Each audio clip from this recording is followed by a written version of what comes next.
Hello and welcome guys to a new episode on Sport Predict the Fanatic. Today we're going to predict the second half of the fourth round or the 1A finals, whatever you want to call it, or the round of 16, however you want to call it, of the Wimbledon. Let's get into it. I think the first match going to get played is Musetti against Mpteshi Perikar. Mpteshi Perikar defeated notable players like Korda and Rustavori on the way to make it this far. He's actually the first person since 1995 to make it this far, being at their debut at Wimbledon. And only the fourth person to ever do this. So this is like a huge impressive achievement from him.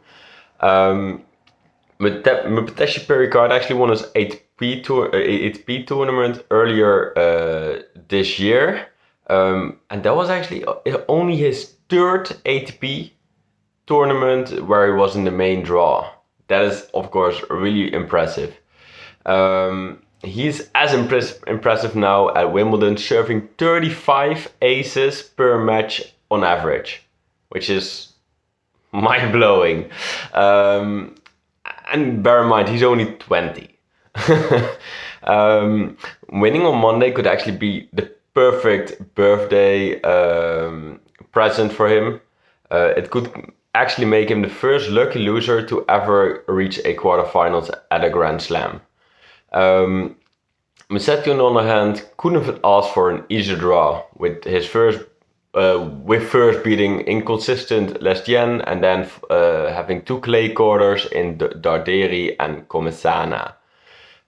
With that, this is now his best result at Wimbledon.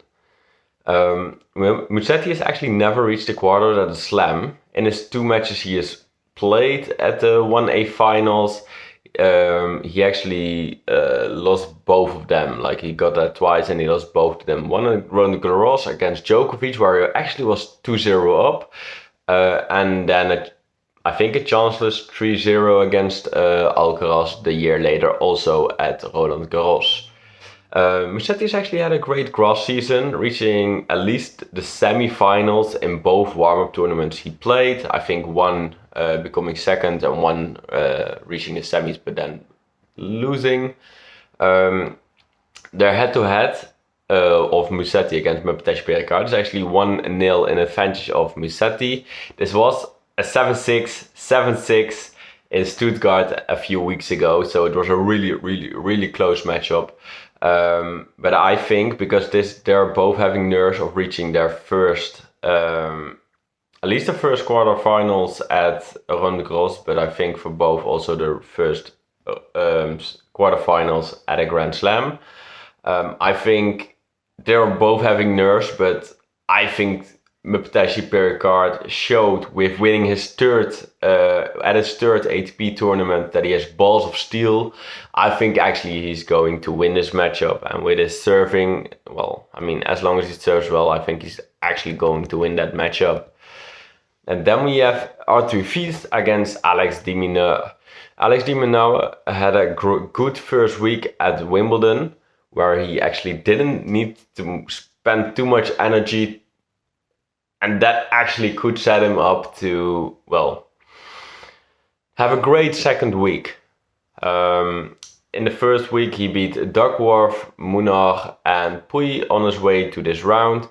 De Minaur has actually been really good this whole season, has shown his class that he has on grass.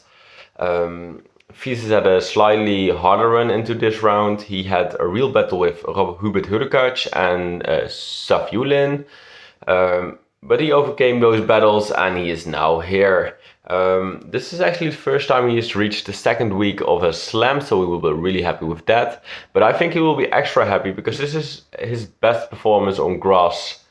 Before the season, he actually had 0 wins on grass on the main tour. He now has 6 victories this season already on grass.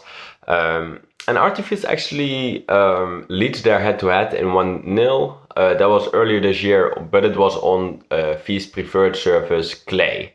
I think now the conditions are heavily in de Minaur's favor, and I think with that, de Minaur is gonna get the W. Then we have Taylor Fritz against Alexander Zverev. Zverev has actually faced some difficulties in the past at slams, and that was despite him winning multiple titles at the Masters level. But since his injury, he has made significant strides and established himself as one of the best players at Grand Slams, with coming, like, if we're talking about consistency.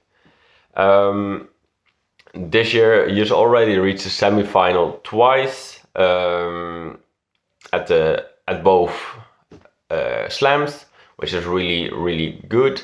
And I think in the semis he was 2-0 up against Djokovic, then lost, and in the final he was on like the set to the championship against Alcaraz, but Alcaraz got the win. And that is on top of my head, I'm not sure of that.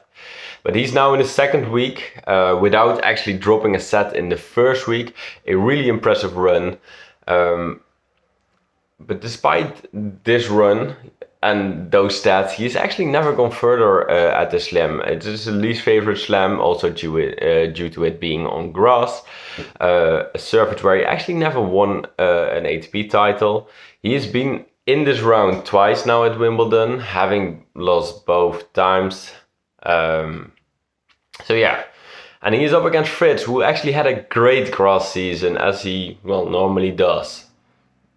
He won the title at Eastbourne just before Wimbledon, coming in with great confidence, of course, because of that. It was also Wimbledon where he made his first quarterfinals at a slam, so it will be it is one of his favorite tournaments, of course. Fritz has shown his consistency against the lower ranked players, where he almost wins every freaking time. But when it comes to top 10, it's a totally different story. He holds a record of 1 win and 13 losses against top 10 players at slams. And just as an example of that, both of his slams earlier this year, he lost against top 10 players. First, he lost against Djokovic at the Australian Open, and then to Casper Ruud at Roland Garros. Their head-to-head is 5-3 in favor of Alexander Zverev, and also on grass he is 2-0 against Fritz. And both of those matches at grass were actually also at Wimbledon. And I think with that said, I think Fritz is just not good enough to beat Zverev here. But I think it can actually be a really, really close matchup.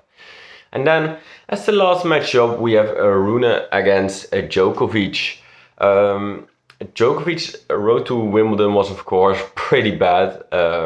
With a knee surgery that was needed after the quarterfinals, he had to withdraw from at the Roland Garros. And surprisingly, he's not as the best as the moment. First round, he actually easily beat Kopriva, but he was tested in the next two matches, dropping a set against Fernley and against Popperin, players where he normally wouldn't drop a set against. Since 2007, just a weird stat, but since 2007, Djokovic always held a title at the end of Wimbledon. But due to his problems this year, he hasn't won a title this year. And actually, to extend like this streak that is going from 2007, he has to win Wimbledon. That is crazy. And also, since 2007, Djokovic has never dropped sets in multiple matches in the first week of Roland Garros. And now he's already done that, twice. So there goes that record at least. But despite Djokovic having some troubles this year, he reached the quarters at every slam this year. So he's still playing very good. Of course.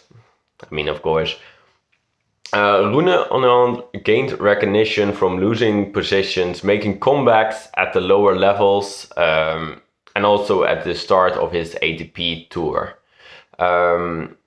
He was known as someone who can come back from adversity, so that was like his trait.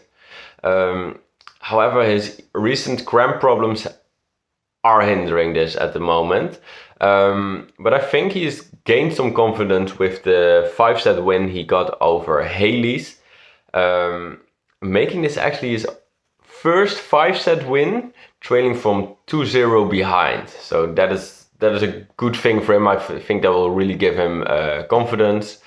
Rune, besides those fitness problems he has had this season, he has also changed some key people from his staff. And with those things this year, he's actually fallen out of the top 10. Djokovic also leads their head-to-head with 3 wins and 2 losses, which is actually a really good record for Holger Rune. Only 1 more loss than a win against Djokovic. Not many people can say that, I can tell you that. But I think now with Rune struggling, and I know Djokovic is struggling also a bit this year, but I think Holger Rune in perfect form would beat Djokovic. But now that he is actually not fully fit and not fully on this season, I think Djokovic will get the win. So with that, we've done all the 1A finals. So I want to thank you all for watching. Please have a good day, and I will see you